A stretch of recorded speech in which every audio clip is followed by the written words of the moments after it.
সুপ্রিয় দর্শক, আপনাদের সবাইকে স্বাগত জানাচ্ছি নেক্সাস টেলিভিশনের নিয়মিত আয়োজন চলমান দেখার জন্য। আমরা প্রতি সপ্তাহেই 5 দিন এসে আপনাদের সঙ্গে কথা বলি এবং আমাদের সঙ্গে থাকেন দুজন আলোচক। আজকেও দুজন আলোচক রয়েছেন এবং আমাদের এই অনুষ্ঠান যদি আপনারা সরাসরি দেখতে চান আপনাদের হাতে থাকা ডিভাইসে, তাহলে দেখতে পারেন ইউটিউবে নেক্সাস টেলিভিশন লাইভ এই ঠিকানায়, অথবা ফেসবুকে দেখতে পাবেন আমাদের ফেসবুকের ভেরিফাইড পেজে। আজকে আমরা যে বিষয়টি নির্ধারণ করেছি সেটি সৈয়দ শামসুল হকের একটি বিখ্যাত উপন্যাস অবলম্বনে। আমরা যে এত কথা বলি টক শোতে বা বিভিন্ন জায়গায়, আসলে কি কোনো কাজ হয়, কিংবা এত কথায় আসলে কি হয়? অনেক কথা হচ্ছে কিন্তু কাজ কতটুকু হচ্ছে? সেই জন্য আজকে আমরা বলেছি কথারাম বলে যা। আমরা বলেই যাচ্ছি কিন্তু আসলে কি হচ্ছে, এবং এই নিয়ে কথা বলবেন আজকে অতিথি সাঈদ খান, তিনি যুগ্ম সম্পাদক কালের কণ্ঠ, এবং সামান্থা শারমিন, জ্যেষ্ঠ যুগ্ম আহ্বায়ক জাতীয় নাগরিক পার্টি। ধন্যবাদ আপনারা দুজন আমাদের অনুষ্ঠানে এসেছেন। আমরা তো অনেক কথা বলছি, আমরা দেখলাম যে হাম নিয়ে যত কথা বলা হচ্ছে, সেটি আমার ধারণা যে ডিকশনারির মতো সাইজ হবে যদি সবাই মিলে কথাগুলিকে আমরা লিখে ফেলি। কিন্তু আসলে কি হচ্ছে, মানুষ ভাবছেন যে অতি দ্রুত এটা নিয়ন্ত্রণে আসবে, কিন্তু স্বাস্থ্য নিয়ে যারা কাজ করেন তারা তো জানেন খুব দ্রুত এটা নিয়ন্ত্রণে আসার নয়, কয়েক সপ্তাহ সময় লেগে যায়। এমনকি টিকা দেওয়ার পরও টিকার যে রোগ প্রতিরোধ ক্ষমতা সেটা তৈরি হতে 2 থেকে 3 সপ্তাহ সময় লাগে, এবং প্রথম টিকাটার পরে তো এটা লাগেই, সেই টিকাটাকে আরও জোরদার করতে হয় 15 মাস পরে আরেকটা টিকা দিয়ে। তার মানে অন্তত 15 মাসের একটি বিষয়। আজকের থেকে চিন্তা করলে আজকে যার বয়স 9 মাস, তার মানে আরও 6 মাসের বিষয়, এবং এটা একটা চলমান প্রক্রিয়া। প্রত্যেক দিন ছেলে মেয়েদেরকে টিকা দিতে হবে, আবার হামের টিকার ক্যাম্পেইনও হয়েছে।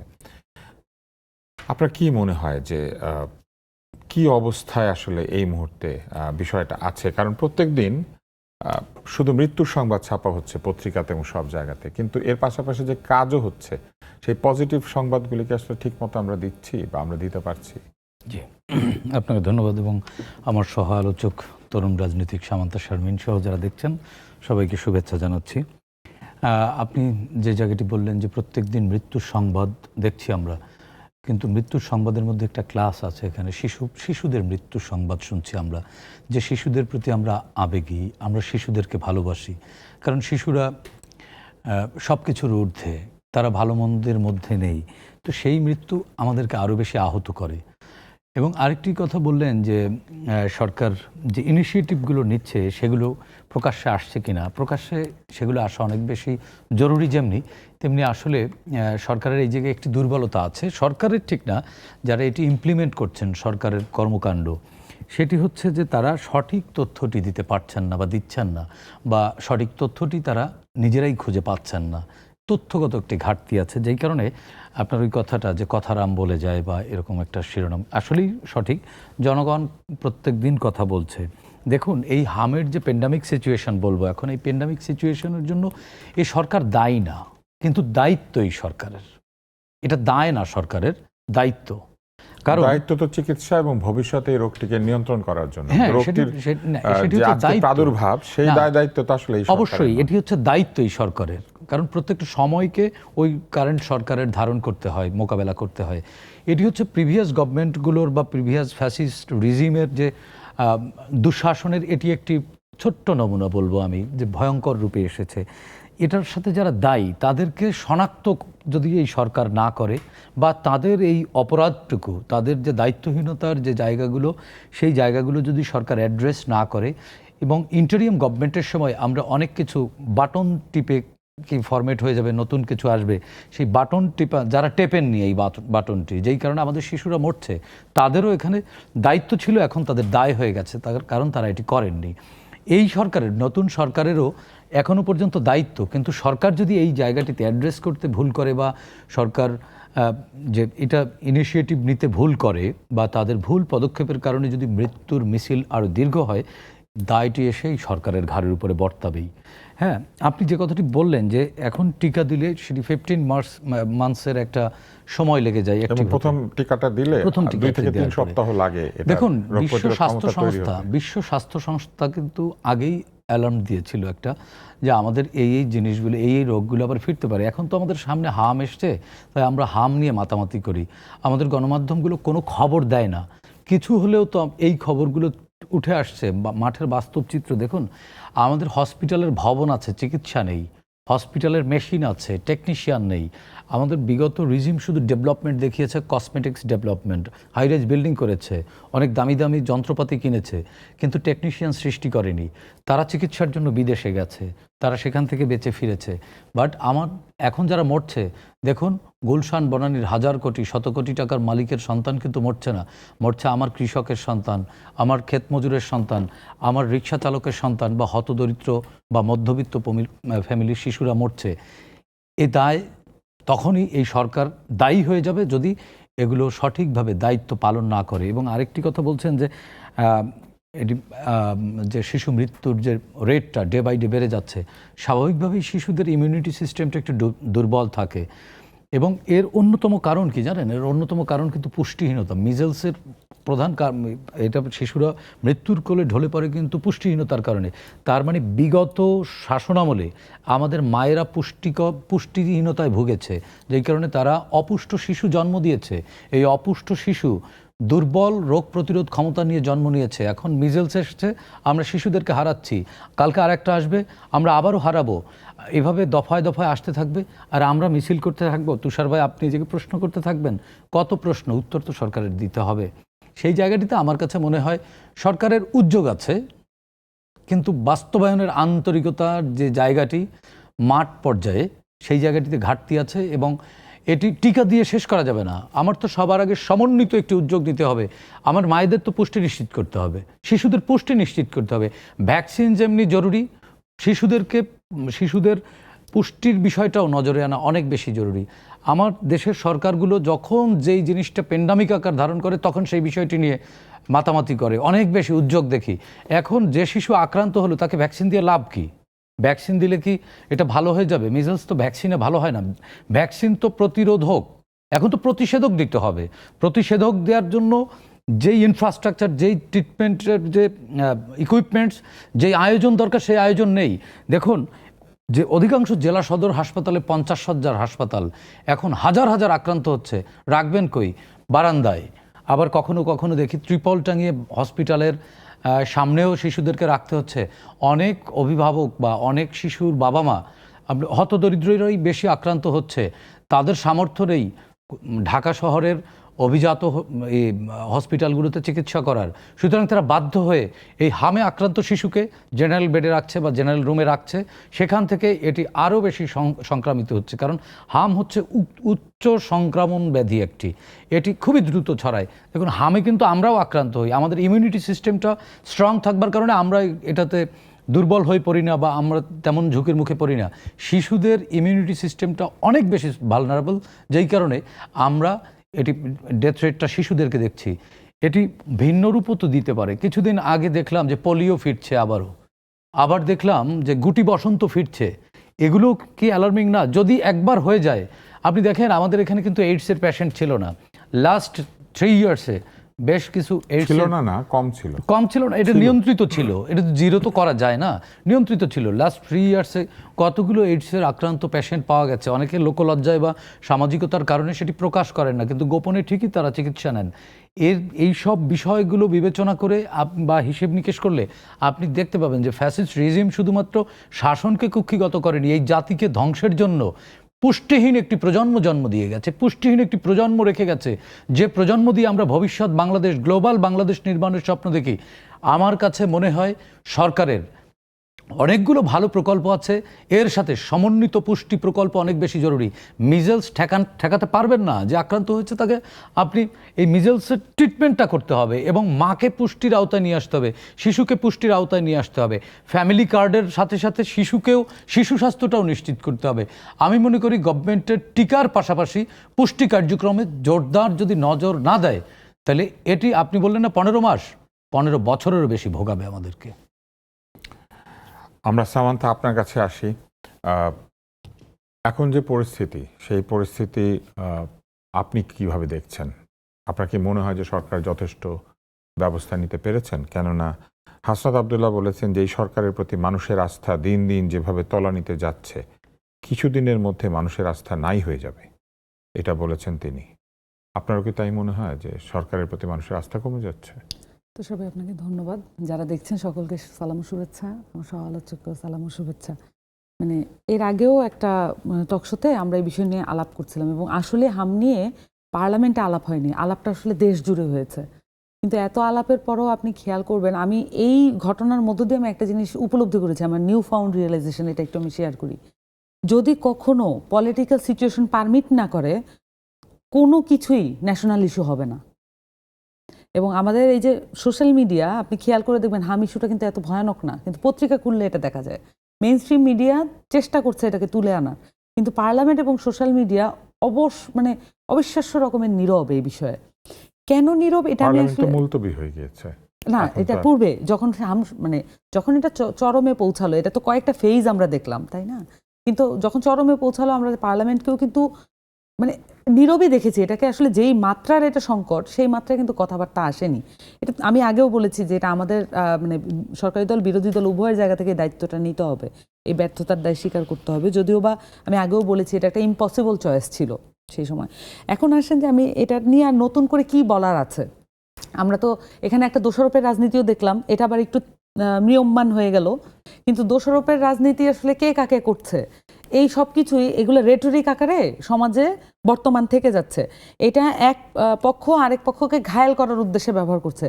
ছোট বাচ্চাদের স্বাস্থ্য তো আসলে ঘায়েল করার বিষয় না, এটা তো প্রিজার্ভ করার বিষয়। তাহলে আমরা আসলে স্বাস্থ্যকে কিভাবে দেখবো? এটাকে আমরা জাতিগতভাবে ডিসাইড করতে পারছি?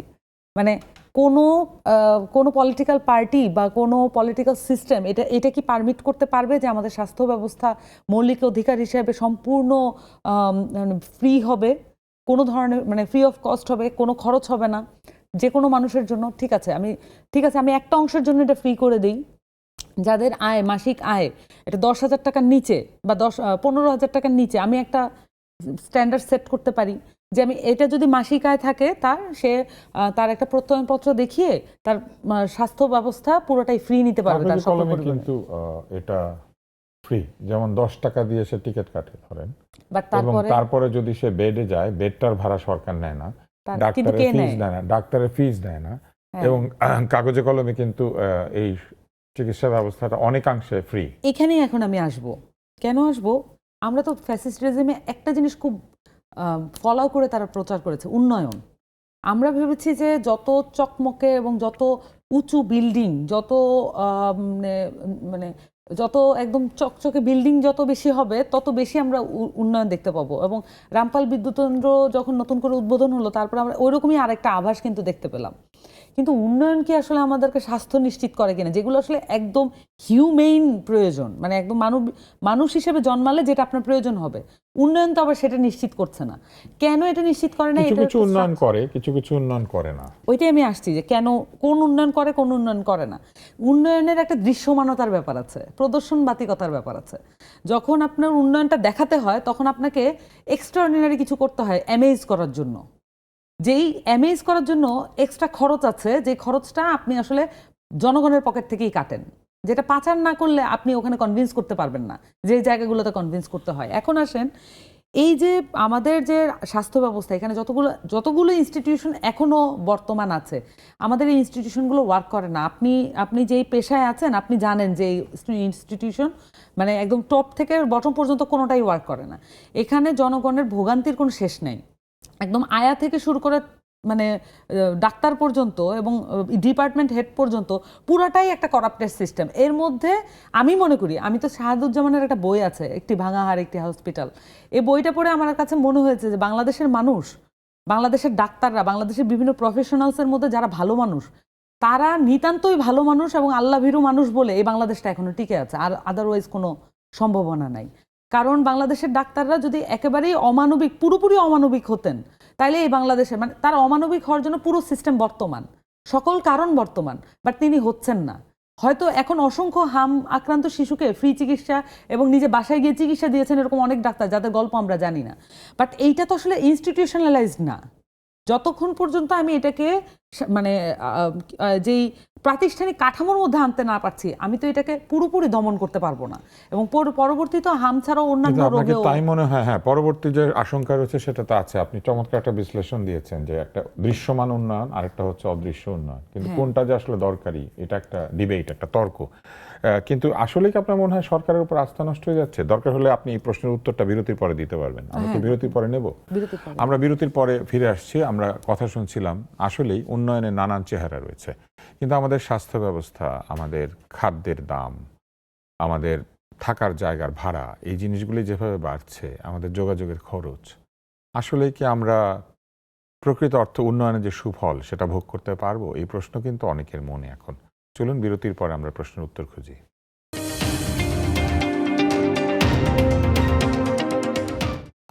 বিরতি শেষ হয়েছে, আমরা ফিরে এসেছি। আমরা চলে যাচ্ছি আমাদের আরেকজন আলোচক সাঈদ খানের কাছে।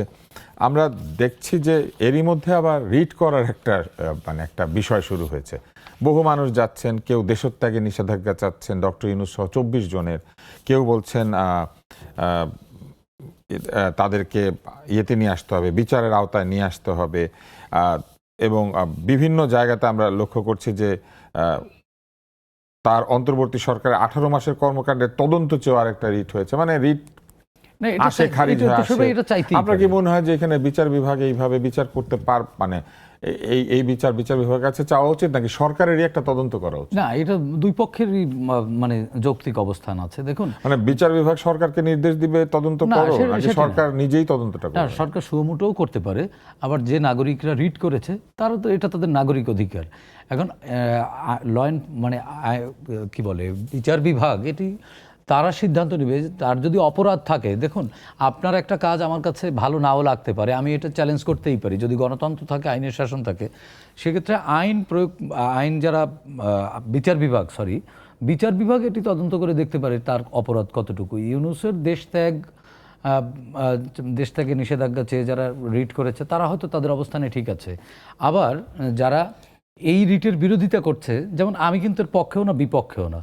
যদি ইন্টারিয়াম গভর্নমেন্টের সময় কোনো অপরাধ হয়ে থাকে, সেটি সরকারের উচিত নিজের একটা তদন্ত করা। কারণ এই মিজেলস চলে আসছে, অনেকে কিন্তু আমরা দায়ী করছি অন্তর্বর্তীকালীন সরকারের স্বাস্থ্য উপদেষ্টাও এই কাজটি করেননি, বা উনি বরাদ্দ এসেছিল সেই বরাদ্দ ফেরত দিয়েছেন, বা এরকম কিছু একটা ঘটনা ঘটেছে। তো সেটিও সরকারের তদন্ত করা উচিত। আর এটি ডক্টর ইউনূসের কার্যক্রমকে একটি পক্ষের কিন্তু ভালো লাগে না। সেটি হচ্ছে কি, দেখুন ডক্টর ইউনূস যদি অবৈধ হয়ে যায়, বা ডক্টর ইউনূসকে যদি আমরা কোনোভাবে বিতর্কিত করতে পারি, তাহলে কিন্তু 13তম জাতীয় সংসদ নির্বাচনও কিন্তু অবৈধ হয়ে যায় বা বিতর্কিত হয়ে যায়। না, একজন ব্যক্তি বিতর্কিত হলে না, ব্যক্তি ওই গভর্নমেন্ট, আমরা তো প্রফেসর ইউনূসের ইউনূসের তো কোনো বিষয় নিয়ে আমরা সমালোচনা করছি না, তার শাসন কালটা নিয়ে আমরা সমালোচনা করছি, তার শাসন কর্মের প্রশ্ন তুলছি। সুতরাং তার কর্ম যদি ভিত্তিহীন হয় বা অন্যায় হয়, তাহলে তার এই কর্মটা প্রশ্নবিদ্ধ হয় না। সব কাজ তো আর অন্যায় না, দুই একটা থাকতে পারে। তাহলে এটা কেমন? ধরেন আব্দুল নূর তুষারের দাড়িটা ভালো লাগে, গোফটা ভালো লাগে না, এটা হয় না। কিন্তু আমি আপনাকে অন্যভাবে বলি, একটা সরকারের অনেকগুলি মন্ত্রণালয় থাকে, কোন একটি মন্ত্রণালয়, দুইটি মন্ত্রণালয় ব্যর্থতা দেখাতে পারে, দিন শেষে দায় কিন্তু প্রধানের দায়িত্ব নিতে হয়। সেইভাবে সেই দায়টুকু সকল মন্ত্রণালয় তার আন্ডার পারফর্ম করে নাই। সেই দায়টুকু সরকারের তদন্ত করা অবশ্যই বেশি জরুরি। কারণ ওই সময় যদি কোনো অপকর্ম ঘটে থাকে, ওই দায় যদি এই নতুন সরকার তদন্ত না করে, তাহলে ওই দায় এসে এই সরকারের ঘাড়ের উপরে চাপবে। মন্ত্রণালয় কিন্তু অর্থ ফেরত দেয় না। মন্ত্রণালয় যেটা করেছিল সেটা হচ্ছে তারা ইউনিসেফ এবং গ্যাভির মাধ্যমে যে টিকাটা সংগৃহীত হয় সেই পদ্ধতিটা বাতিল করে দিয়ে, কারণ ওইটা এক ধরনের সরাসরি তারা সেটাকে খোলা টেন্ডারে দিয়ে দিয়েছে, ওপেন টেন্ডারে দিয়ে। সেইটা পিপিআর যে রয়েছে প্রকিউরমেন্ট রুলস, সেই অনুযায়ী ঠিক আছে ওপেন টেন্ডার, কিন্তু এই বিষয়ে আসলে জরুরি ক্রয় খুবই জরুরি ছিল। না, ওটা ওই গ্যাভির মাধ্যমে নেওয়াটাই এর আগে তো সিদ্ধান্ত গ্রহণের এটা একটা ব্যর্থতা আর কি। কিন্তু এমন নয় যে তারা টাকা ফেরত দিয়ে দিয়েছে, ব্যাপারটা তা নয়, তারা পরিকল্পনা বাতিল করে না, এটা ব্যর্থতা তখনই যদি এর ব্যাড ইমপ্যাক্ট না থাকতো। এটা যেহেতু একটা ব্যাড ইমপ্যাক্ট চলে আসছে, তার মানে এটা দায়। তাহলে এইটার দায় কি নেবে না? মানে আপনি গোপদারির যে সংজ্ঞা দিলেন, সেই সংজ্ঞায় কি এটা একটা না, সেটা তো অবশ্যই। এই জায়গাটুকু তো আমি শুরুতেই প্রথম পার্টেই তো আমি বলেছি যে যারা এখানে দায়ী, তাদের এই দায়টুকু যদি খুঁজে না বের করেন এই নতুন সরকার, তাহলে এই দায় সেই সরকারের ঘাড়ের উপরে বর্তাবেই। আমরা সামান্থা আপনার কাছে আসি। এই যে রিট হচ্ছে একদিকে, যেমন আরেকদিকে আরো একটি বিষয় আমরা দেখেছি যে হত্যার অভিযোগে সিদ্ধিরগঞ্জ থানার 2 মামলায় নারায়ণগঞ্জ সিটি কর্পোরেশনের সাবেক মেয়র সেলিনা হায়াত তিনি জামিন পেয়েছেন এবং এই জামিন বহাল আছে। আপনার কি মনে হয় যে বিচার ব্যবস্থা কি স্বাধীনভাবে কার্যক্রম চালাচ্ছে বলে? আমি বিচার ব্যবস্থা আলোচনা সমালোচনা জানতে চাই না, আমি বলতে চাইছি যে আপনার কি মনে হয় যে এখন কি মানুষ মনে করছে যে অধিকতর স্বাধীন বলে তারা রিট আবেদন করতে পারছে, জামিন চাইতে পারছে? স্বাধীন আগেও ছিল, আগেও রিট হয়েছে, আপনার যদি মনে থেকে থাকে। রিট তো গৃহীত হয় নাই। মানে ইন্টারিম চলাকালীনও এই অ্যাপ্রোচগুলো ছিল এবং আইনগতভাবে এই ওই ইন্টারিমকে প্রশ্নবিদ্ধ করার গণভোট হবে কি হবে না এগুলো নিয়ে অনেক আইনি একটা চেষ্টা আইনি চলেছে। জটিলতা তৈরির চেষ্টা এইগুলো ছিল, এগুলো থাকবেই স্বাভাবিক। কিন্তু ধরেন এই যে ইন্টারিমের সময় আমার মানে স্বাস্থ্য খাতে যেই ভগ্নদশা হয়েছে, যেখানে আসলে আমাদের খুবই ইম্পর্টেন্স ছিল। আপনারা কিন্তু তখন একাধিকবার এই স্বাস্থ্য উপদেষ্টার সমালোচনা করেছিলেন। শুধু সমালোচনা না, আমরা তার রিমুভাল চেয়েছিলাম। আমরা বলছিলাম তার পদত্যাগ করা উচিত। এখানে একজন ক্যাপেবল লোক যিনি এ পুরো ভেঙে পড়া দশাটাকে উদ্ধার করতে পারবেন, কারণ এখানে শহীদ ফ্যামিলি এবং আহত যারা তাদের কনসার্ন জড়িত ছিল। শুধু তাই না, এইখানে মানে আপনি যদি একটা দেশের মানুষকে অন্তত সুস্থ স্বাভাবিক রাখতে পারেন তাহলে তো আপনি একটা শাসনামল ভালোভাবে কাটাতে পারবেন, এইটা একটা কমন আন্ডারস্ট্যান্ডিং। কিন্তু যেহেতু এটা পারফরমেন্স, আপনি যেটা বললেন না ওনার প্রক্রিয়রমেন্ট রুলস ফলো করেছেন, ওনারা তো এটা পারফরমেন্স দেখাইছেন, কিন্তু ওনারা যে সব কিছু এরকম বাই দ্য বুক করেছেন এটা তো আমি মনে করি না, কারণ অনেক জায়গায় অ্যানোমালি আছে এবং শহীদ আহত অনেকে কিভাবে চিকিৎসা নিবে এটার কোনো সঠিক গাইডলাইন ছিল না। ওনারা যে কোনটা কোন গ্রেডে পড়বে আহতরা, এখানের মধ্যে অনেক অ্যানোমালি আছে। আপনি দেখবেন যে একই সিমিলার আহত, উনি হয় একজন বি গ্রেডে একজন সি গ্রেডে, এটার লজিক উনি কোথা থেকে বের করেছেন? এগুলো অনেক কিছু তাদের কাছে কিভাবে সুপারিশ এসেছে এটার উপরে ডিপেন্ড করেছে। সো এই বিষয়গুলোকে তো মানে ওই যে যখন আপনার পলিটিক্স হয়ে যায় পারফরমেন্স, যখন গভর্নমেন্ট জব হয়ে যায় পারফরমেন্স, তখন হচ্ছে আপনার দৃশ্যমান, আমি আগেও বলেছি প্রদর্শনবাতিকতা একটা সমস্যা আমাদের দেশের মধ্যে। আপনি যেই পেশাই থাকুক না কেন, যে যত বেশি মানে ভালো করছে এটা প্রদর্শন করতে পারে, দেখানোটাই এটা মেইন কাজ হয়ে পড়ে। কিন্তু আমাদের যেটা বুঝতে হবে যে ভালো মানুষ আসলে ভালো মানুষ হওয়া আর ভালো মানুষে প্রিটেন্ড করা দুটো আলাদা বিষয়, দুটো এক না। তাহলে এটা তো আমাদের একটা, আমরা মোটামুটি হয়তো প্রত্যেকের ব্যাপারে আইডেন্টিফাই করতে না পারলেও কমন আন্ডারস্ট্যান্ডিং কিন্তু বুঝি। সো ওনারা প্রকিউরমেন্ট রুলস ফলো করতে গিয়েছেন এমন একটা বিষয়ে যেখানে আসলে প্রকিউরমেন্ট রুলস ফলো করার জন্য তারা কোনো বিশেষজ্ঞের মতামত কিন্তু তখন নেন নাই। এমন নাই যে তারা মানে এই হামের যে প্রাদুর্ভাব এটা বাড়তে পারে কিনা এটা নিয়ে কি উনি কনসাল্ট করেছেন? আমার জানা মতে নেই, আপনি কি পেয়েছেন কিনা? না আসলে তখন তারা একটা বিষয়ে ব্যস্ত ছিলেন যে অতীতের সরকার আসলে নানান ধরনের দুর্নীতি করেছে, তারা মনে করেছেন যে এই প্রসেসটাই বাদ দিয়ে দিলে দুর্নীতি বাদ হয়ে যাবে। কিন্তু ওনারা প্রসেসটা যাদের মাধ্যমে হতো, গ্যাভি বা ইউনিসেফ, তারা তো আসলে দুর্নীতি মুক্ত এক ধরনের প্রতিষ্ঠান, তারা দুর্নীতিকে অত্যন্ত খারাপ মনে করে। আর এই পাশে তো ওনারাই ছিলেন। আগের সরকার যদি দুর্নীতি করে থাকে, তো ওই সরকার তো ছিল না, সরকারি সাইডে আমলাতান্ত্রিক ব্যবস্থাটা ছিল, এটা ট্রু, আমলাতান্ত্রিক ব্যবস্থাটা ছিল, কিন্তু সেটাও বদল হয়েছিল। নতুন সচিব এসেছে, স্বাস্থ্য সচিব, স্বাস্থ্যে নতুন নতুন নিয়োগ হয়েছে এবং দুজন উপদেষ্টাই তো জুলাইয়ের পক্ষের মানুষ। আমাদের এইখানে তুষার ভাই, আমি একটা নতুন টপিক আনি, এটা আপনার টপিকের মধ্যে নাই, আমি প্রসঙ্গক্রমে বলি। অবশ্যই। সেটা হচ্ছে যে আমাদের এখানে আমলাতান্ত্রিকতা নিয়ে, আমলাদেরকে আমরা কিভাবে পলিটিক্যালি দেখবো, কিভাবে ডিল করব, এই পলিটিক্সটা এখনো বাংলাদেশে আসে নাই। না, আমরা সবকিছু নিয়ে কথা বলি, আমরা সিস্টেম নিয়ে কথা বলি, আমরা মানে তত্ত্বাবধায়ক সরকার নিয়ে, নির্বাচন ব্যবস্থা নিয়ে এবং দুর্নীতি যাতে না করে পলিটিশিয়ানদের কিভাবে আটকানো যায়, এই বিষয়গুলো নিয়ে আলাপ করি। কিন্তু আমলাদেরকে আমরা পলিটিক্যালি হ্যান্ডেল করব কেন? আমলারা তো প্রজাতন্ত্রের কর্মচারী, তাদের তো রাজনীতি থাকার কথা না। পলিটিক্যালি হ্যান্ডেল করলে তো আমলারা আর আমলা মানে তারা তো আমলা হয়ে থাকবে, তার আদার দেন একটা মানে সোসাইটির সবচেয়ে উঁচু অংশ হয়ে থাকবে। বরঞ্চ আমি পলিটিক্যালি না হ্যান্ডেল করেও কিভাবে আমরা ইনস্টিটিউশন চালাইতে পারি, এটার একটা আমাদের গোল সেট করা লাগবে, এটা একটা ন্যাশনাল গোল হওয়া লাগবে এবং পলিটিক্যাল পার্টিগুলোকে ওই গোলে একমত হতে হবে। কারণ এখানে যেটা হয় যে আমরা রাজনীতি মুক্ত আমলাতন্ত্র, আমরা রাজনীতি মুক্ত কোনো তন্ত্রই পাই না। সবাই চায় নিজের মানুষ থাকুক। এটা আমাদের ভাগ্যের অংশ। এটা যে আমরা যে সব মানুষই কি নিজের মানুষ না? এইটা তো এখন আমরা ফিলোসফিক্যাল তর্কে ঢুকবো, কিন্তু আমি যেটা বলতে চাচ্ছি যে এইটা আসলে আপনার বাংলাদেশের যে কাঠামো, কলোনিয়াল কাঠামো এবং কলোনিয়াল পলিটিক্যাল পার্টির সিস্টেমের কারণে এই বিষয়টা ঘটে। কারণ আপনি নিজেকে সেফ রাখতে চান, আপনার আশেপাশে আপনার বিশ্বস্ত লোক যদি না থাকে আপনি তো নিজেকে সেফ রাখতে পারবেন না, কারণ আপনাকে হটানোর জন্য সার্বক্ষণিক ষড়যন্ত্র যদি চলমান থাকে সবসময়। সেটা তো এখন হওয়ার সম্ভাবনা কম। বিরোধী দলে এমন মানুষ নাই যে হটিয়ে দিতে চায়, মানে ষড়যন্ত্র করে হটাবে নাকি আছে? এই বিষয়টা কি এরকম যে এটা তো একটা আতঙ্ক সার্বক্ষণিক থাকে, এটা তো অভ্যাসের অংশ। কারণ বিএনপি তো এর আগেও সরকার গঠন করেছে, এর আগেও রাষ্ট্র পরিচালনা করেছে, এটা তো তার অভ্যাসের অংশ হয়ে দাঁড়াবে। একই বিষয় কিন্তু আওয়ামী লীগের ক্ষেত্রেও হবে, কারণ তারা উভয়ে স্টেট পারফরমেন্স করেছে এবং স্টেটে তারা দেখেছে যে তারা সবসময়ই মনে করে যে আমি যদি আমার নিজের লোক দিয়ে পরিবেষ্টিত না থাকি তাহলে আমি যথেষ্ট পরিমাণ এনফোর্স করতে পারবো না আমার কমান্ডগুলো, এবং কমান্ড এনফোর্সেবল না হলে তারা মনে করে যে পলিটিক্যালি সে লুজ করবে। এবং এইখানে আসলে যত পরিমাণ আমি সাইদ ভাইয়ের কাছ থেকে নিশ্চয়ই আপনি বলেন, আমরা তারপরে বিরতিতে যাব।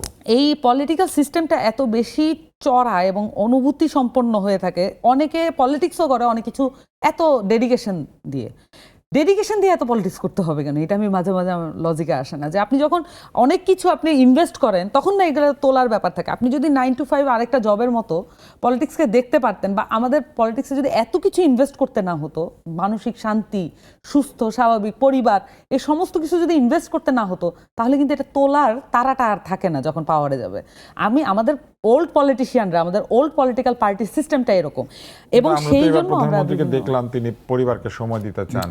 আপনি যে ইনভেস্টমেন্টের কথা বললেন উনি তো সেরকম করছেন না। আমি এই জায়গায় একটু অনেক স্বাভাবিক মানুষের মতো আচরণ সামান্তা করছেন। শারমিনের আলোচনার রেশ ধরে আমি একটু বলতে চাই। হ্যাঁ বলেন, সময় আছে? বলেন না, আমরা 1 মিনিটের পরে বিরতিতে যাব, আবার আসবো। আচ্ছা, আমি 30 সেকেন্ডেই বলি। সেটি হচ্ছে যে সামান্তা শারমিন অত্যন্ত ভালো কথা বলেছেন যে ওল্ড পলিটিক্যাল সিস্টেমটাই এরকম হয়ে গেছে, যে কারণে আমরা নানানমুখী ঝামেলায় বা তোলার একটা মানসিকতায় থাকি। আমরা তো আমাদের রাজনৈতিক সংস্কৃতি নির্মাণ করিনি। অভ্যুত্থান পরবর্তী সময় তারা বলেছিল নয়া একটা বন্দোবস্ত দিবে, হ্যাঁ, তো কই নয়া বন্দোবস্ত, সেটাও তো শুরু করেনি। সামান্তা শারমিনদেরকে দেখে তো আমরা আশাবাদী ছিলাম যে নতুন কিছু পাচ্ছি, তো নতুন কিছুর ঘোষণা দিয়ে আমরা পেয়েছি। কোথায় পেয়েছি? নতুন পেয়েছি, কিছু গালাগালি পেয়েছি। না না না, কিছু নতুন গালাগালি ছাড়া কিছুই পাইনি। হ্যাঁ, তো গালাগালি পেয়েছে, কিন্তু এর বাইরে ভালো কথাও কিছু পেয়েছে না, ভালো কথা পাইনি একটাও। নতুন আপনার পাশে যিনি আছেন, আমি ওনাকে গালি না, আমি ওনাকে ব্যক্তিগতভাবে বলছি না, এরকম ছেলে মেয়েরা আছে, সে তো আছে, সে ব্যক্তি সামান্তা শারমিন আর এনসিপির সামান্তা শারমিন দুইজন। হ্যাঁ অবশ্যই এনসিপি। আমি এই জায়গায় একটু বলি, সেটি হচ্ছে যে নয়া বন্দোবস্ত বা নতুন যে তন্ত্র দেবার কথা বলে নাহিদ ইসলামরা যখন বলেন যে আপনি ছাত্র শিবির করেন, ছাত্র দল করেন, ছাত্র লীগ করেন, যা ইচ্ছা তাই করেন, ওপেন উইন্ডো, আপনারা চলে আসেন, এটা হচ্ছে যে ওই সস্তা জনপ্রিয়তা পাওয়া, ওই আবার ইনভেস্টমেন্ট তোলা। তারাও কিন্তু নতুন কিছু দিতে পারেনি। তারাও রাজনীতিতে নিজেদের আখের গোছানোর মানসিকতা তৈরি হয়েছে, বা আখের গোছানোর লোভ তাদের মধ্যে জন্ম নিয়েছে দেখে। আসলে কারো আপনি বললেন তো একটু আগে যে প্রফেসর ইউনূস যদি অপরাধ নাও করে, তার সরকারের বিভিন্ন উইংয়ের ব্যর্থতা তাকেই বহন করতে হবে।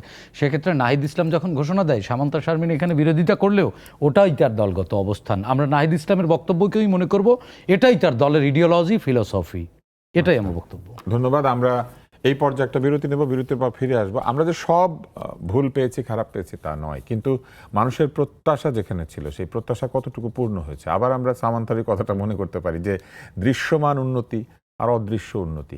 কিছু কিছু উন্নতি তো দৃশ্যমান হতে হয়, আর কিছু কিছু উন্নতি এমনভাবে হতে হয় যে মানুষ সেটা অনুভব করে। আমরা আসলে কি পেয়েছি এটা তো আমরা জানি না, কিন্তু কথা তো বলেই যাচ্ছি। বিরতির পরে এসে আবারও কথা বলবো।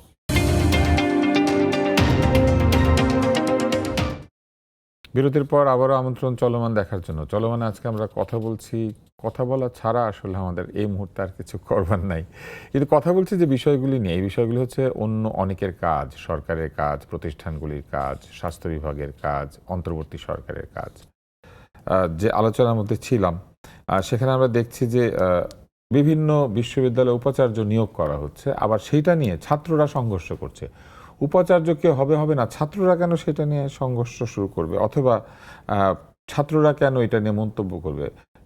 ছাত্রদের কি এটা অধিকার যে তারা উপাচার্য কে হবে বা হবে না, অথবা হলের প্রভোস্ট কে হবে, প্রক্টর কে হবে, এটা কি ছাত্রদের ঠিক করার কথা? না, তো সব এক ধরনের অধিকার তাদের আছে, কিন্তু তাই বলে ভিসি কে হবে এটা কি অধিকার আছে? ধরেন শিক্ষক কে হবে, এটা সে ঠিক করবে। এক ধরনের অধিকার শিক্ষক কে হবে না, ধরেন আমার একজন শিক্ষক, সে কোয়ালিফাইড না, আমরা একাডেমিক জায়গায় গিয়ে দেখলাম যে সে আসলে পারছে না, বা সে রুলস মানছে না, একাডেমিক রুলসগুলো ভায়োলেট করছে, তখন সেটার প্রতিবাদ করা।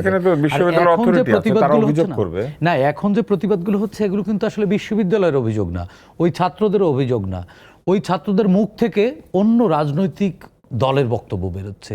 এটা হচ্ছে, আমরা তো আসলে সবসময় সব কিছুতে বিরোধিতা করি। দেখুন, একজন ভিসি রাজনীতি করলে সে মেধাবী হতে পারে না, তাহলে এনসিপি যারা করে তারাও তো রাজনীতি করে, তারা তো আবার নিজেদেরকে মেধাবীও দাবি করে, আমরাও মনে করি তাদের মধ্যেও মেধাবী আছে অনেকেই। তো এনসিপির একজন যদি নিয়োগ দিত তাইলে কি অন্যরা আবার আন্দোলন করা শুরু করতো?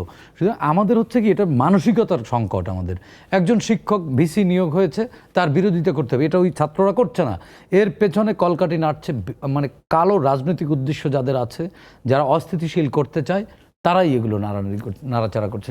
যেমন দেখুন জাহাঙ্গীরনগরের যে বিষয়টি, জাহাঙ্গীরনগরের বিষয়টি কি আসলে মূল ঘটনাটি কি আমরা কিন্তু জানি না। ধর্ষণ চেষ্টা মানে কি, কে চেষ্টা করেছে, কাকে চেষ্টা করেছে, অভিযোগকারীও নাই, ভিকটিম নাই, আন্দোলন চলছে। এগুলো হচ্ছে ভিকটিম কার্ড, এগুলো হচ্ছে পলিটিক্যাল কার্ড খেলা। এটা এর পেছনে আমি কোনো রাজনৈতিক দলকে একেবারে অভিযোগ করব না টু দি পয়েন্টে, বাট এখানে এই মুহূর্তে ধরেন আওয়ামী লীগ পালিয়ে আছে, ঘাপটি মেরে বসে আছে, আমরা গুপ্ত একটি শব্দ বলি, হ্যাঁ আওয়ামী লীগ তাহলে এখন অপোজিশনে চাপিয়েছে, কারণ ক্ষমতাসীন দলের লোকজন তো এই আন্দোলন করবার কথা না। ধরে নিলাম বিরোধী যারা আছে রাজনৈতিক শক্তি, তারাই এই ভুলগুলো ধরছে, সরকারের গঠনমূলক সমালোচনা করবার জন্য তারাই ভুলগুলো ধরছে, এবং আন্দোলনের যে গতিপথ এবং গতিবিধি তা কিন্তু আবার বিরোধী দলের সক্ষমতার অতটা সক্ষম না বিরোধী দল আন্দোলন করবার মতো। এখানে রাজনৈতিক যে বাজে উদ্দেশ্য আছে তারা এটার পেছনে হুইসপার করছে, এবং যারা সামনে আছে বিভিন্ন ছাত্র সংগঠনের নাম করে তারা না বুঝে এগুলো করছে এবং শিক্ষার পরিবেশ নষ্ট করছে। একজন ভিসি অযোগ্য কি যোগ্য সেটা ওই ছাত্রের ফার্স্ট ইয়ারে পড়া ছাত্র কি করে বুঝবে? আর ভিসির যোগ্যতা তো প্রমাণিত হয় ভিসি দায়িত্ব পালন শুরু করার পরে, কারণ ভিসি একটি অ্যাডমিনিস্ট্রেটিভ দায়িত্ব। ভিসি সাহেব ভালো শিক্ষক ছিলেন কি শিক্ষক ছিলেন না, এটা তো উনি শিক্ষকতার সময় বলার কথা, কিন্তু ভিসি হিসেবে যখন কেউ যোগ দেন তখন তিনি ভিসি হিসেবে কেমন হবেন এটা তিনি কিছুদিন বিশ্ববিদ্যালয় প্রশাসন না চালালে বোঝার কথা, বোঝার উপায় নেই। কারণ আপনি প্রজ্ঞাপনের সাথে সাথে বিরোধিতা শুরু করলাম, মানে কি রাজনৈতিকভাবে পছন্দ হচ্ছে না বা রাজনৈতিক কোনো উদ্দেশ্য আছে, বাজে কোনো উদ্দেশ্য আছে, এটার জন্য আমরা দেখছি যে এই জিনিসটা বেশ কিছুদিন ধরেই হচ্ছে। আগেও হয়েছে, ভিসি অপসারণের জন্য আন্দোলন হয়েছিল আওয়ামী লীগের আমলেও। শাহজালাল বিশ্ববিদ্যালয় ভিসিকে অপসারণ চেয়েছিল, তখন একটা শরবত খাওয়ানোর ব্যাপার ঘটেছিল, জাহাঙ্গীরনগরেও হয়েছিল, হ্যাঁ, এবং সেইখানে দুর্নীতির অভিযোগ উঠেছিল, টেলিফোন কল প্রকাশিত হয়েছিল, কারণ ছিল। কিন্তু এখন একই রকমের বিষয় দেখা যাচ্ছে, কিন্তু এই ভিসিদের তো কোনো ব্যাগেজ নাই, মানে এরা তো একেবারেই নতুন ভিসি এবং তারা দায়িত্ব পালন করেন নাই, অথচ এটা নিয়ে ঝগড়াঝাটি হচ্ছে। মানে আমি আপনাকে বলি তুষার ভাই, মানে আন্দোলন করার এবং রাজনীতি করার একটা সিস্টেম আছে, এই সিস্টেমের বাইরে গিয়ে নর্মসের বাইরে এগুলো করা যায় না, উচিত না, এটা সোশ্যাল কন্ট্রাক্ট ভেঙে পড়ে। আমরা এখানে সোশ্যাল কন্ট্রাক্টের বাইরে নানান রকমের রাজনীতি এখন দেখতে পাচ্ছি, এগুলো খুবই ক্ষতিকর হচ্ছে পুরো দেশব্যাপী। দেখেন, আমরা যখন ইউনিভার্সিটিতে পলিটিক্যাল কোনো আন্দোলন গড়ে তুলতাম এবং আমাদের কোনো ইস্যুস যদি ক্যাম্পাসে ঢাকা বিশ্ববিদ্যালয় কেন্দ্রিক থাকতো, আমরা প্রথম দিন যেটা করতাম সেদিন হচ্ছে আমরা একটা প্রেস ব্রিফিং করতাম, পরের দিন একটা মানববন্ধন করতাম, 4 দিন পর একটা সমাবেশ ডাকতাম, 1 সপ্তাহ পরে একটা মহাসমাবেশ বা যাই হোক আরেকটা সমাবেশের একটা প্রটোকল ছিল, আন্দোলনের প্রটোকল। অবশ্যই একটা তো আপনি প্রথম দিনেই আপনি তো কাউকে থ্রেট দিতে পারেন না, প্রথম দিনে আপনি তাকে ওয়ার্ন করবেন। আপনি একজন নাগরিক হিসেবে আপনি তো আরেকজনকে আপনি যে সাবধান করছেন এবং আরেকজন সাবধানতা শুনছে, এটাও তো একটা সৌন্দর্য। এটাও তো আন্দোলন, এটাও তো একটা আন্দোলন। এটা তো আপনার একটা, এইটা তো আপনি কনভারসেশনে লিপ্ত হলেন তখন। এবং আমি স্টুডেন্ট বডি হিসেবে আমি অ্যাডমিনিস্ট্রেশনের সাথে আমি চ্যালেঞ্জ করব, আমি আন্দোলনে যাব এবং আমি তাদের সাথে আর্গুমেন্টেশনে লিপ্ত হবে, ইটস মাই রাইট। আমি মানে একাধিক সময় এটা করেছি, কিন্তু আমরা একটা প্রসেসের মধ্য দিয়ে গিয়েছি। এবং আমাদের সময় আমরা হচ্ছে ছাত্রদেরকে অনশনে বসতে নিরুৎসাহিত করতাম, কারণ অনশন হচ্ছে আপনার লাস্ট স্টেপ। যদি ছাত্ররা অনশনে বসে পড়ে, অনেকে আবেগতাড়িত হয়ে বসে পড়তো, অবস্থান অনশন এগুলা চারটিখানি ব্যাপার না, এগুলো করার জন্য আসলে ওই মেন্টাল স্ট্রেংথ, ওই ট্রমা নেওয়ার জন্য রেডি থাকতে হয়। সো আমরা এইটার পর্যন্ত যেতে চাইতাম না, ওই লেংথের আগেই আমরা এটা থামিয়ে দেওয়ার চেষ্টা করতাম। ইউজুয়ালি যেটা হতো যে এটার আগেই ছাত্রলীগ একাধিকবার আমাদের উপর হামলা করে ফেলেছে, এই ঘটনা ঘটতো, এবং তারপরে এটা ধামাচাপা দেওয়ার চেষ্টা করতো, তার মানে গণতান্ত্রিকতাকে রুদ্ধ করে দেওয়ার প্রসেস। আমি এখন যেটা দেখতে পাচ্ছি, ধরেন এই যে এই সমস্যাগুলোর কারণে আজকে আমার সহ আলোচককে বলতে হলো যে এটা ধর্ষণ চেষ্টা, এটা একটা মানে আনফাউন্ডেড ক্লেইম, মানে এটা কোথা থেকে আসলে কে ধর্ষক কে ধর্ষিত কিছুই বোঝা যাচ্ছে না। এটা আসলে জাহাঙ্গীরনগরের ক্ষেত্রে খাটে না, কারণ জাহাঙ্গীরনগরে এর আগে যখন এরকম সেঞ্চুরি মানিকের ইস্যুটা যখন এসেছিল, তখন কিন্তু জাহাঙ্গীরনগরের সকল ছাত্রীরা বলেছিল যে আমরা সকলেই ধর্ষিতা। তো জাহাঙ্গীরনগরকে এটা আর বলা যায় না, এখন তো সামান্তা শারমিন, এখন তো মানিক নাই, আমি আসছি, এখন তো একজন মানিক ছিল তখন, এখন কে আসলে? সাইদ ভাই, আপনি আমার সহ আলোচক হিসেবে আমি বলি যে আমি অত্যন্ত দায়িত্বশীলভাবে সবসময় কথা বলি। হ্যাঁ, আমার please. পরের কথাটা শুনলে আপনি বুঝবেন জি, যে আমি please. কেন এই পয়েন্টে এসেছি। দেখেন, এই যে আমরা যখন এই আমি দেখলাম যে এই মানে আন্দোলনের শুরু থেকে এক ধরনের ভিসি বিরোধী অবস্থান ছিল, এইটা আমার অভিজ্ঞতায় হয় না। এটা যদি ইন্টেনশনাল না হয় তাহলে এটা এরকম করে হয় না। আমরা যে কোনো মুভমেন্ট আমরা গ্র্যাজুয়ালি ডেভেলপ করি। সো আমি নিজেও মনে করি যে মানে আপনি এটার ভিসির মধ্যে, কাছে বিচার না চাওয়ার আগেই আপনি ভিসির পদত্যাগ চেয়ে ফেলছেন। এবং আমরা তো ওই স্টেপগুলো দেখিই নাই। আপনি খেয়াল করেন, যখন শামসুজ্জামান হল মুভমেন্ট হয়েছে, যখন জাহাঙ্গীরনগরের ধর্ষণের বিরুদ্ধে, যখন নিপীড়ন বিরোধী শিক্ষার্থীবৃন্দ যখন আন্দোলন গড়ে তুলেছে, আমরা যখন আপনি প্রত্যেকটা মুভমেন্ট দেখেন এটা গ্র্যাজুয়ালি ডেভেলপ করে।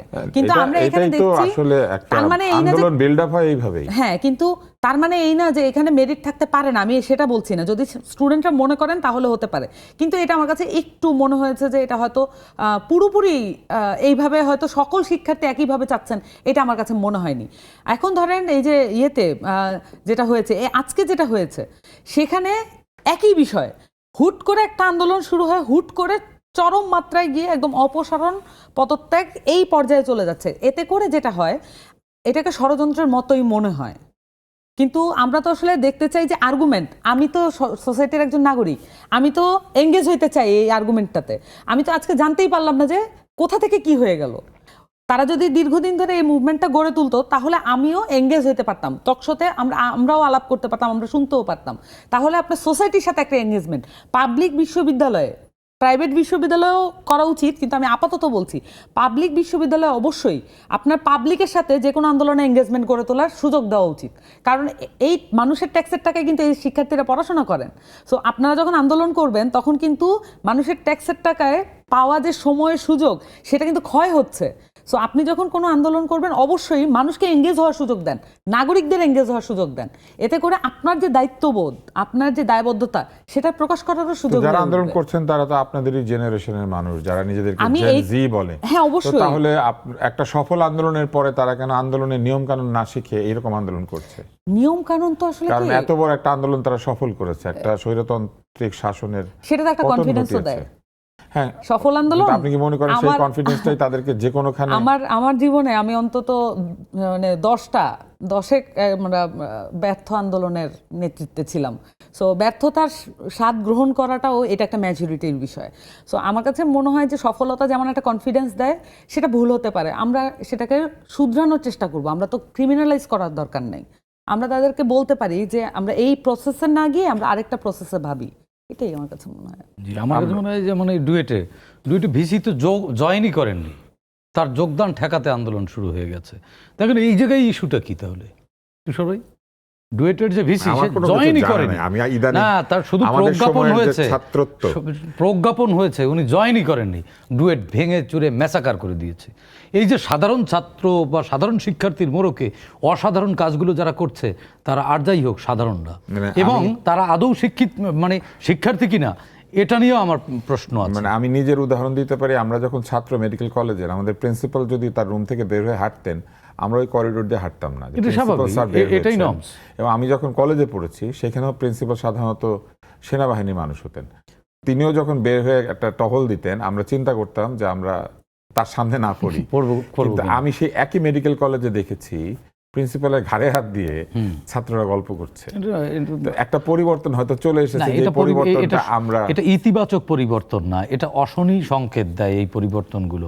দেখুন আজকে যে এই যে বিভিন্ন প্রিন্সিপালকে বলেছিলাম, আপনি দেখেন গত 10 দিনে হাত দিয়ে কথা বলে এটা কি রকম, উনি আমাকে বললেন এরা তো আমার ছোট ভাইয়ের মতো। হ্যাঁ, ছোট ভাইয়ের মতো। কিন্তু আমি বুঝি নাই, কারণ প্রিন্সিপাল যিনি, তার সাথে ছাত্রদের যে বয়সের তফাৎ, আমার সময় প্রিন্সিপালের সাথে ছাত্রদের একই বয়সের তফাৎ ছিল। তো সেই প্রিন্সিপালকে তো আমাদের বড় ভাই মনে হয় নাই, বাপের চেয়েও রাগী কিছু। আমাদের কাছে বাবার স্থানীয় মনে হতো। হ্যাঁ, তো দেখুন গত 10 দিনে যে কয়টা ভিসি নিয়োগ হয়েছে, প্রজ্ঞাপন হয়েছে, এই ভিসিগুলো বিএনপি সরকার নিয়োগ দিয়েছে। তো এই সরকারের নিয়োগগুলোকে বিতর্কিত করবার জন্য একটি পক্ষ অত্যন্ত ঠান্ডা মাথায় ছাত্রদেরকে বিভ্রান্ত করে ক্যাম্পাসে নানান অজুহাত ছড়ে দিচ্ছে।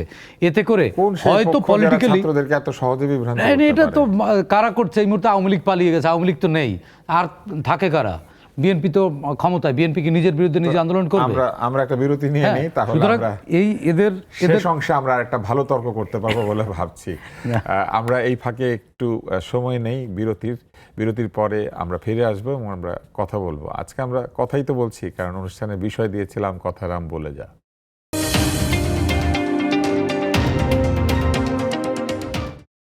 বিরতি শেষ হয়েছে, আমরা ফিরে এলাম চলমানে। আলোচনা শুরু করছি আরও একবার। আমরা দেখছি যে আবু সাঈদ হত্যায় দণ্ডিত রোকেয়া বিশ্ববিদ্যালয়ের সাবেক উপাচার্য, তিনি কারাগারে। তো উপাচার্য কারাগারে গিয়েছেন, কিন্তু গুলি চালিয়েছিলেন পুলিশ। তো আপনার কি মনে হয় যে সকল উপাচার্যেরই ভবিষ্যতে এরকম দায়িত্ব নিতে হতে পারে যদি পুলিশ ক্যাম্পাসে ঢুকে পড়ে? সকল উপাচার্য করে। আমি যদি জুলাই 24 নিয়ে আলোচনা করি, সেক্ষেত্রে আমি নিজেই তো গুম হয়ে যাওয়া মানুষ, আমার এই এখনো হ্যান্ডকাপের দাগ যায়নি। আমি জুলাই 24কে একটু ভিন্নভাবে দেখি। এখানে গুলি করলেই যে আসামি বা গুলি করলেই যে অপরাধী, বিষয়টা এরকম না। আপনি বলছেন বেগম রোকেয়া বিশ্ববিদ্যালয়ের ভিসি কনভিক্টেড হয়েছে, তিনি তার ক্যাম্পাসে পুলিশ গুলি চালিয়েছে তো তার উপস্থিতিতে। সুতরাং কোনো পাবলিক ইউনিভার্সিটির ভিসির অনুমতি ছাড়া ক্যাম্পাসে কিন্তু law enforcement agency role play করতে পারে না, ডিপ্লয় করতে পারে না। আপনি দেখেন at the same time Sylhet Shahjalal বিশ্ববিদ্যালয়ে ভিসি কিন্তু গেটে এইভাবে বর্ম হয়ে দাঁড়িয়েছিল যে আমার লাশের উপর থেকে গিয়ে আমার স্টুডেন্টদের উপরে গুলি করতে হবে, আমি যেতে দেব না। পুলিশ কিন্তু শাহজালাল ইউনিভার্সিটিতে ঢুকতে পারেনি। রোকেয়া বিশ্ববিদ্যালয়ে 15 তারিখ ঢুকলো কী করে? নিশ্চয়ই ভিসি ওই সময় ফ্যাসিস্ট রিজিমের মানে একেবারে দাসখত দেওয়া ছিল, রাজনৈতিকভাবে অনুগত ছিল এবং পলিটিক্যাল প্রাইস পোস্টিং থাকবার কারণে উনি মনে করেছে যে ফ্যাসিস্ট টিকে যাবে, আমার চেয়ারটি টেকাবার জন্য স্টুডেন্টদেরকে গুলি করতে দেয়া জায়েজ। এই যে লেজিটিমেসি দিয়েছে, এটার দায় অবশ্যই ভিসি হিসেবে নিতে হবে তাকে। শুধুমাত্র গুলি যে করেছে সেই অপরাধী, বিষয়টা এরকম না। তাহলে তো শেখ হাসিনা একটাও গুলি করেনি। শেখ হাসিনাকে আমরা অপরাধী কেন বলবো? শেখ হাসিনা কোনো গুলি করেছে? অনেক মন্ত্রী তো কোনো গুলি করেনি। তাহলে আমরা কেন তাদেরকে বিচারের কাঠগড়ায় দাঁড় করাচ্ছি? 24-এর গুলি এবং স্বাভাবিক গুলি এক না। 24-এর রক্ত আর স্বাভাবিক রক্ত এক না তো। 24-এ আমি কি মেট্রো রেল পুড়িয়েছিলাম? আমি কি বিটিভি ভবনে আগুন দিয়েছিলাম? আমি একজন স্বাভাবিক সাংবাদিক, আমি একজন রিপোর্টার ছিলাম। আমাকে কেন তাহলে মেট্রো রেল ভাঙচুরের মামলায় দেওয়া হলো? আমাকে কেন 5 ঘন্টা ঝুলিয়ে পেটাতে হবে? তা আমার অপরাধ খুঁজে পেয়েছিল যে আমি এই খবরগুলো দেশের বাইরে পাঠিয়েছি, জার্মানিতে নিউজ পাঠিয়েছি, দেশ থেকে তথ্য পাচার করেছি, তার মানে দেশের ভাবমূর্তি ক্ষুণ্ণ করেছি। এই অপরাধে আমার যদি জেল খাটতে হয়, মার খেতে হয়, তাহলে বেগম রোকেয়া বিশ্ববিদ্যালয়ের ভিসির অবশ্যই ফাঁসি হওয়া উচিত। আবু সাঈদ হত্যাকাণ্ডে তার কতদিন জেল হয়েছে আমি জানি না, তার ফাঁসি হওয়া উচিত। আমি এরকম ভিসিদের ফাঁসি কামনা করি। কারণ আমরা ঢাকা বিশ্ববিদ্যালয়ে এক ম্যাডামকে দেখেছি না, তিনি কেঁদে বলেছেন যে আমার তার বাবা মা, এই সন্তানদের বাবা মা আমাদের কাছে পাঠিয়েছে তাদের সন্তানদের নিরাপত্তার জন্য, আমরা নিরাপত্তা যদি দিতে না পারি তাহলে কিসের শিক্ষক আমরা? আবার দেখেছি জাহাঙ্গীরনগর বিশ্ববিদ্যালয়ের এক শিক্ষক দাঁড়িয়ে বলেছিলেন এই জল্লাদের উল্লাস মঞ্চ আমার দেশ না। আবার রোকেয়া বিশ্ববিদ্যালয়ের ভিসিকে দেখেছি পুলিশকে ঢুকে আবু সাঈদদের মতো শিক্ষার্থীদের বুকে গুলি করতে সহযোগিতা করার। সুতরাং এই সহযোগিতার দায় অবশ্যই নিতে হবে। কারণ এই 1500 বলি আর 2000 বলি বা 800 বলি, এই রক্ত অবশ্যই মীমাংসিত হতে হবে না। 71-কে আমরা মীমাংসা করতে পারিনি, যেই কারণে আজও কে মুক্তিযোদ্ধা কে রাজাকার মীমাংসা করতে পারিনি। 24-কেও যদি অমীমাংসিত রেখে দেই, এই 24-এর যারা আন্দোলন করেছে আমাকে আবারও জেলে যেতে হবে। এর পরের বার যদি মানে শাসন পরিবর্তন হয়, আমার এর পরের বার ফাঁসি হবে। এবার তো 13 দিন জেল। আপনি শুধু একটা শাস্তি চিন্তা করছেন? না, একটা শাস্তি না, আমি 24-এর গোটা 24-কে আমি আলাদা 10 বছরের সাজা হয়েছে না, 10 বছরের সাজা তো কম হয়েছে। এটা আপিল করা উচিত। যে মা তার সন্তানকে হারিয়েছে তার আপিল করা উচিত। কারণ ওই আবু সাঈদের বাবা মা ওই ভিসির কাছে পাঠিয়েছিল তার সন্তানের নিরাপত্তার জন্য, যে আমি শিশু আমার মানে অশিক্ষিত ছেলে পাঠিয়েছি, বিশ্বমানের সন্তান করে আপনি ফেরত দেবেন। আমরা তো বলি teacher is the second father. তাহলে সে বাবা হিসেবে তো সন্তান হত্যার বিচার তার হওয়া উচিত, ভিসি হিসেবে না হলেও সন্তান হত্যার বিচার তো তার হওয়া উচিত। Teacher is the second father, এটা আমরা বলি। আবার টিচারদেরকে গালিগালাজ চলছে, এখন গালিগালাজ করছে। আমরা তো বললাম 24 আমাদেরকে ফ্যাসিবাদ থেকে মুক্তি দিয়েছে, আবার একটি অসভ্য জেনারেশনও দিয়েছে কিছু। সবাইকে বলছি না, সরি সামান্তা, সবাইকে না, কিছু বেহায়া প্রজন্ম জন্ম দিয়েছে, কিছু অসভ্য জন্ম দিয়েছে, যারা বাবা মায়ের সামনেও নানান অঙ্গভঙ্গিতে প্রতিবাদ করে এবং গালাগালি করে। গালাগালিকে তারা প্রতিবাদের ভাষা মনে করে, সেটিও আমাদেরকে দিয়েছে। বাট আমার কথা হচ্ছে তুষার ভাই, আপনি যখন 24কে বললেন, আমি মনে করি 24-এর রক্তের যদি মীমাংসা না হয়, এই বাংলাদেশে 71-এও কিন্তু রক্ত ঝরেছে, 90-এ ঝরেছে, 24-এ ঝরেছে, আবারও ঝরবে এবং সেটা আরও বেশি ঝরতে পারে। সুতরাং 24কে মীমাংসিত করতেই হবে, হোক সেটা বিএনপি ক্ষমতায় থাকুক, হোক সেটা এনসিপি ক্ষমতায় আসুক, যেই আসুক, 24কে মীমাংসা করেই বাংলাদেশে থাকতে হবে। 24কে অস্বীকার করে পারবেন না, কারণ আমাদের শরীরে ব্যথা, আমার কোমর ভাঙা, আমার হাঁটুতে ব্যথা, এটা যায়নি এখনো।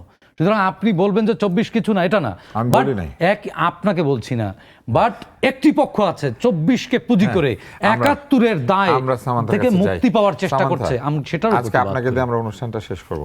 অনেকগুলি কথা সাইদ খান বলেছেন। একদিকে যেমন তিনি বলেছেন যে 24 থেকে আমরা অপ্রত্যাশিত কিছু বিষয় পেয়েছি, আমাদের এক ধরনের মনোবেদনার কারণ হয়েছে। আরেকদিকে এটাও বলেছেন 24-এর অনেক পজিটিভ অবদান রয়েছে, যে পজিটিভ অবদানগুলি আমাদেরকে স্বীকৃতি দিতে হবে এবং রক্তপাতের যে বিচার, সেই বিচার সম্পন্ন করতে হবে। আপনার কি মনে হয় যে 24-এর কতটুকু আমরা আসলে সত্যিকার অর্থে বাস্তবায়ন করতে পেরেছি অথবা পারবো? কেননা বৈষম্যহীন সমাজের কথা ছিল, কিন্তু বৈষম্য তো কমলো না। আমরা চেয়েছিলাম যে একটা মেধাভিত্তিক সমাজ তৈরি হবে, সেই সমাজ তৈরির লক্ষ্যে যে অনেক কঠিন কিছু পদক্ষেপ নেওয়া হয়েছে, ব্যাপারটা তাও না। তাহলে মেধাও হারিয়ে যাচ্ছে, বৈষম্য দূর হচ্ছে না, অর্থনৈতিক যে দুর্দশা সেটাও কমছে না, আবার তরুণ তরুণীদের দেশে বিদেশে কর্মসংস্থান সংকুচিত হয়ে আসছে, যে কর্মের জন্যই তারা সংগ্রামে এসেছিলেন। আসলে আপনার কি মনে হয় যে কোথায় বাধা, কিংবা আমরা কতটুকু আসলে সফল হব? আপনি আমাকে এত বড় একটা কোশ্চেন করেছেন। আমরা এই আলোচনাটা করব, আমি আবার আপনাকে এই অনুষ্ঠানে চাই। আমরা একটা কিন্তু আপনারা যখন আমাদেরকে এই কোশ্চেনটা করেন, এটা থেকে আমি দুইটা মিনিং নিই। এক হচ্ছে আমার খুব অসহায় লাগে যে আমি এত বড় দায় আমি কিভাবে উত্তর দেই। 2 নাম্বার, আমার কাছে একটু ভালো লাগে যে ঠিক আছে, আমরাই তাইলে আশা, আমাদেরকেই তো আপনাদের এটাকে আমরা অস্বীকার করতে পারবো? আমাদের এখানে যা বয়স, একটা মিশ্র অনুভূতি হয় আর কি। আমি এই কোশ্চেনগুলো অনেক ফেস করি। এই বাংলাদেশের ভবিষ্যৎ আমরা চাই বা না চাই আপনাদের হাতে আসবে, কারণ আপনার একটা প্রজন্ম, সেই প্রজন্মের কাছে এই বাংলাদেশের দায়িত্ব সময়ের কারণে আসবে, এবং সেইটা যদি আমরা এক ধরনের শঙ্কা বোধ করি, সেটা তো আমাদের জন্য ভালো হবে না। না, সেটাই, আমি আপনার সাথে একমত। এখন ওই জায়গাটাই ধরেন, একটা বিষয় আমি সবসময় একটু বলার চেষ্টা করি যে লজিক্যাল কনসিস্টেন্সি কি জিনিস, এটা আমি আগের এপিসোডেও বলেছি, এটা আমি সবসময় একটু বলার চেষ্টা করি। আমরা যা ভাবি, আমাদের কর্মকাণ্ড কি সেটা পারমিট করে কিনা, বা আমরা যেটা বলি যে আমি তো খুব সৎ, কিন্তু আমরা আসলে ওই সততা যেটা আমি ক্লেম করেছি, এটা আমি আমার থ্রু আউট প্রত্যেকটা কাজে এটা মেনটেন করতে পারি কিনা, এটার একটা বিশাল গ্যাপ বাংলাদেশে আছে। এটা আমার কাছে মনে হয় যে এটা প্রত্যেকের ক্ষেত্রেই আছে। ফলত এই মানুষগুলোকে রুল করার জন্য আমাদের দেশের রুলার বা শাসকরা যেমন হয়ে ওঠেন, এটা হয়ে যায় ভয়ানক। কারণ তারা আমাদেরকে, মানে যারা তাদের শাসনের মধ্যে থাকবে, তাদেরকে আসলে মানুষকে আর মানুষ বলে মনে করেন না। তারা মনে করেন এরা তো আসলে কথা দিয়ে কথা রাখে না, আত্মমর্যাদাহীন কিছু মানুষ, তাদেরকে আমার রুল করতে হলে পিটাইতেই হবে, তারা এটা মনে করেন। ফলত এই যে মনে করাটা, আমরা এখান থেকে বাইরে গিয়ে একটা পেশাকে বিবেচনা করি। 1-2টা পেশা আছে যাদেরকে আমরা এটা থেকে বাইরে গিয়ে, আমরা কিন্তু উকিল ব্যারিস্টারদেরকে এই পেশার বাইরে মনে করি না, বা এই ধরনের মানুষের বাইরে মনে করি না। আমরা ডাক্তারকে মনে করি, আমরা শিক্ষককেও মনে করি। তার মানে এই 2টা পেশার স্পেশালিটি কি, তারা প্রমিস করেছেন, তারা ওথ নিয়েছেন যে তারা মানুষের সেবা করবেন এবং মানুষের জন্য ক্ষতি হয় এমন কোনো কিছুই করবেন না। যখন আমরা দিনের পর দিন, শিক্ষকরা, আপনি বললেন না যে শিক্ষকরা যেই করিডোর দিয়ে হাঁটতেন, সেই করিডোর দিয়ে আমরা হাঁটতাম না, এটা তো একটা সম্মানের পরিচয়, যদিও অতি সম্মান আমার মতে, কিন্তু আমরা তো আসলে শিক্ষকের পিছনেই হাঁটার কথা। কিন্তু আমরা ভাবতাম কোন একটা ভুলের কারণে, out of respect, I understand, আমরা দেখা যেত যে সাবধানে যাই, কারণ আমাদের এই ল্যান্ডে এক ধরনের গুরুবাদিতার ব্যাপার আছে, সেখান থেকে এই কালচারগুলো আসে, আই আন্ডারস্ট্যান্ড। বাট অন্য দিক থেকেও দেখলেও সেখানে হচ্ছে এই যে আমাদের যে সিরাজুল ইসলাম চৌধুরী, ওনার পিছনে ছাত্ররা হাঁটতো, এইগুলো আমরা মানে আমাদের সময়কালেও আমরা শুনেছি। ইভেন আমাদের যারা মানে প্রাক্তন যে অনেক শিক্ষক বাংলাদেশে আছে, আপনি জানেন প্রফেসর আব্দুর রাজ্জাক, তার পিছনে এরকম ছাত্রদের ঘোরার ইতিহাস আছে। সৈয়দ মঞ্জুর ইসলাম, হ্যাঁ, অনেকেরই এই হিস্ট্রিগুলো আছে, এগুলো আমরা শুনে বড় হয়েছি। কিন্তু সমস্যা হয়ে গেছে, এই শিক্ষকদেরকে তো আসলে আর পাওয়া যায় না, আমাদের জেনারেশন আমরা পাইনি। তো আপনাকে এটা মানে আপনি এটা বোঝার চেষ্টা করেন যে আমরা পেয়েছি, প্রক্টর ছিল গোলাম রব্বানী, আমাদের ভিসি ছিল আখতারুজ্জামান, মানে আপনি কিভাবে আমাকে বলেন যে আমরা সিঙ্গারা বলেছিলেন? হ্যাঁ। তো আমরা এই ধরনের, মানে এর আগে আরেফিন সিদ্দিক ছিলেন, উনি, আমার অভিজ্ঞতায় আমি দেখেছি উনি অনেক ভালোভাবে এই ছাত্রদের এইগুলো হ্যান্ডেল করতে পারতেন। ওই সময় প্রক্টর ছিলেন আমজাদ হোসেন, উনি কখনোই ওনার মেরিট মানে টেম্পার হারাইতেন না। ওনাকে রাগাইতে আমাদের অনেক কসরত করা লাগতো, অনেক, মানে উনি যে টেম্পার লুজ করলে তো উনি বেফাস কথা বলবেন। এটা তো আমার জায়গা থেকে আমি পলিটিক্স করে আমি তো সেটা করবই, কিন্তু ওনার টেম্পার হারানো খুবই মুশকিল। ওনার প্রতি কিন্তু একটা রেসপেক্ট ছিল। উনিও জানেন যে আমি পলিটিক্স করে আমি এটা করব, আমিও জানি যে উনি প্রক্টর, উনি কিছুটা দমনমূলক হবেন। এটা তারপরও যদি ওনার অফিসে যেতাম একটা পর্যায়ে ছিল, কিন্তু একটা পর্যায়ে গিয়ে তার ফ্যাসিস্ট রেজিমকে কায়েম করার জন্য এই ধরনের মানুষ আর ছিল না পুরো ইউনিভার্সিটিতে। সবাই ছিল 5-8টা দালাল। তখন আপনি দালালদেরকে শিক্ষক হিসেবে পুরো দেশব্যাপী নিয়োগ দিতে পেরেছেন, তখন কিন্তু আসলে শিক্ষকের প্রতি যে মর্যাদা আপনি এক্সপেক্ট করেন সেটা আর থাকবে না, এবং এটা রিস্টোর করতে আপনাকে ওই ধরনের শিক্ষককে আবার নিয়োগ দেওয়া শুরু করতে হবে, বা আমাদের নিয়োগকৃত শিক্ষকদের অলরেডি যারা ওই আচরণে অধিষ্ঠিত হতে হবে, আদারওয়াইজ এটা এক্সপেক্ট করা। আপনার সাথে আরো কথা বলবো আজকে, খুবই ইন্টারেস্টিং আলাপ হয়েছে। কথা কিন্তু আমাদেরকে বহু সমস্যা থেকে বের করে আনে। সবচেয়ে বড় যে বিষয়টি সেটি হচ্ছে কথা আমাদের মধ্যে যে বিবাদ, বিসম্বাদ, বিরোধ থাকে, সেই বিরোধকে একটি জায়গায় নিয়ে এসে মিলিত হবার একটা সুযোগ তৈরি করে দেয় এবং মতামতকে একটা বিন্দুতে আনতে সাহায্য করে। আমরা কথা বলি কেন, এটা নিয়ে অনেকেই প্রশ্ন করেন। আজকে এই জন্য আমরা এই বিষয়টি রেখেছিলাম যে অনেকেই বলেন যে কথা বলে কি হয়। কথা বলে কি হয় এটা বোঝার জন্য আরও কথা বলতে হয়, এবং কথা বললে যে সমস্যার সমাধান হয় এটার বহু প্রমাণ আমাদের রয়েছে সমাজে। তারপরও আমরা কথা বাদ দিয়ে আমরা হাতে, শরীরে, শক্তিতে সমস্যার সমাধান করার চেষ্টা করি। বুদ্ধি দিয়ে সমস্যার সমাধান করতে হয়, আলোচনা দিয়ে সমস্যার সমাধান করতে হয়, এবং বুদ্ধি এবং আলোচনাকে এক জায়গায় নিয়ে এসে সমস্যার সমাধানের পথ বের করে তারপরে সে সমস্যার সমাধান করতে হয়। আমাদের সামনে যাই সমস্যা থাকুক, আমরা আশা করি যে এইগুলিকে আমরা সমাধান করতে পারবো, হাম বলেন কিংবা অন্যান্য যা কিছু বলেন। তবে সবচেয়ে বেশি প্রয়োজন ধৈর্য আর ঐক্য। আবার দেখা হবে চলমানে আগামীকালই। আপনাদের ততক্ষণ পর্যন্ত শুভেচ্ছা জানাই, কালকে আবার শুভেচ্ছা জানাবো। আজকের মতো বিদায়।